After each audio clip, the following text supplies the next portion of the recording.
তুষার যেমনটি সুন্দর তেমনটি আবার বিরক্তর বটে, কারণ তুষার দেখতে পাচ্ছেন ব্যাপক তুষার পড়ছে। এই তুষারের মধ্যে যে বাইরে টিকে থাকা কতটুকু কষ্ট যারা টিকে থাকে তারাই ঠিক বুঝতে পারে। অসাধারণ তুষারের সৌন্দর্যে পোল্যান্ড থেকে যুক্ত করছি আমি তোফায়েল আহমেদ।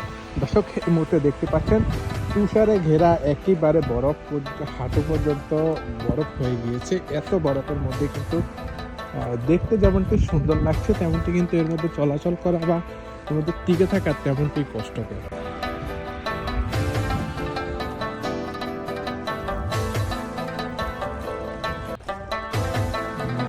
এইসব দেশগুলোতে সাধারণত থাকার জন্য ভেতরে যারা কাজ করেন কিংবা বাসায় বা অফিসে যারা থাকেন তাদের জন্য খুব আরামদায়ক, কারণ সেখানে সার্বক্ষণিক বাসে হিটার, বাসায় হিটার, এমনকি দোকানে, অফিসে কিংবা রেস্টুরেন্টে সবখানে কিন্তু হিটার থাকে। কিন্তু বাইরে যখন চলাফেরা করতে গেলে তুষার এবং ব্যাপক বরফের মধ্যে হাঁটার সময় বেশ ঠান্ডা অনুভব করতে হয় এবং খুব কষ্টদায়ক বটে।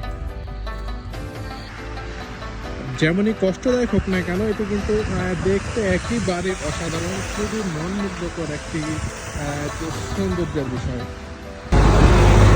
যেমনটি কিন্তু দেখতে পাচ্ছেন আমি ঘুম থেকে এখানে বসার যে স্থানটি আছে এখানে দেখলাম বরফে পরিপূর্ণ হয়ে গিয়েছে। আমি যখন ঘুম থেকে উঠলাম, উঠে দরজা খুলে দেখলাম দরজা বরফের মধ্যে পুরো আটকে আছে। আর তখন বাড়ির কেয়ারটেকার আসলো, বরফ পরিষ্কার করলো, তারপর দরজাটা খোলা গেল। তাই বলি, যেমনটি দেখতে সুন্দর তেমন এর মধ্যে টিকে থাকা কষ্টকর বটে। অসাধারণ, একেবারে অসাধারণ একটি দৃশ্য আপনারা দেখতে পাচ্ছেন। বরফে পুরো এলাকা সাদা হয়ে গিয়েছে। তুষার সকালে যখন উঠলাম তখন থেকে দেখলাম যে তুষার পড়ছে। রাতেও বেশ ঠান্ডা পড়ছিল, তুষার পড়ছিল। আজকে এবং আগামীকালকে এই দুদিন ব্যাপক তুষারপাত হবে এবং এইরকম তুষার পড়তে থাকবে। আপনারা, আমি জানি না আমার ক্যামেরাতে কতটুকু দেখা যাচ্ছে তুষার, কিন্তু প্রতিনিয়ত কিন্তু এরকম তুষার পড়ছে। তুষারের যেমন সৌন্দর্য নজর তেমন দেখতে পাচ্ছেন যে একজন এই তুষার বাড়ির সামনে তার তুষার পরিষ্কার করছে। ঠিক এইভাবে কিন্তু তুষারগুলো পরিষ্কার করতে হয়, কারণ যেখানে হাঁটাচলা করা বা সন্ধ্যায় যখন আমরা বাসায় ঢুকি, আবার যখন বাসা থেকে বের হই, বাসা থেকে বের হওয়ার সময় তুষার পরিষ্কার না করলে কিন্তু দরজা খোলাটা বেশ কষ্টকর হয়ে থাকে। কারণ অনেক সময় এত বেশি তুষার পড়ে যে তুষারের কারণে দরজা পুরো লেগে থাকে, দরজা খোলাটাই অনেক কষ্ট হয়ে যায়। তাই তুষার পড়লে সেগুলো আবার সময় মতো পরিষ্কারও করতে হয়। তাই এগুলো যেমন সৌন্দর্য তেমন উপভোগ করার মতো, আবার তেমন একটু কষ্টকরও বটে।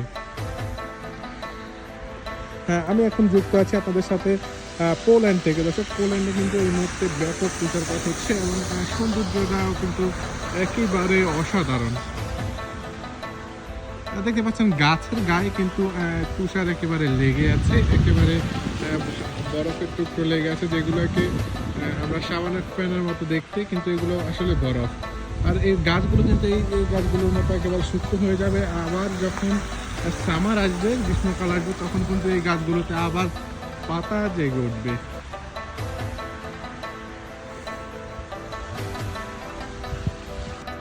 দর্শক, আজ এই পর্যন্তই। আবারও দেখা হবে নতুন কোনো ভিডিওতে। ততক্ষণ সবাই ভালো থাকবেন, সুস্থ থাকবেন। আল্লাহ হাফেজ।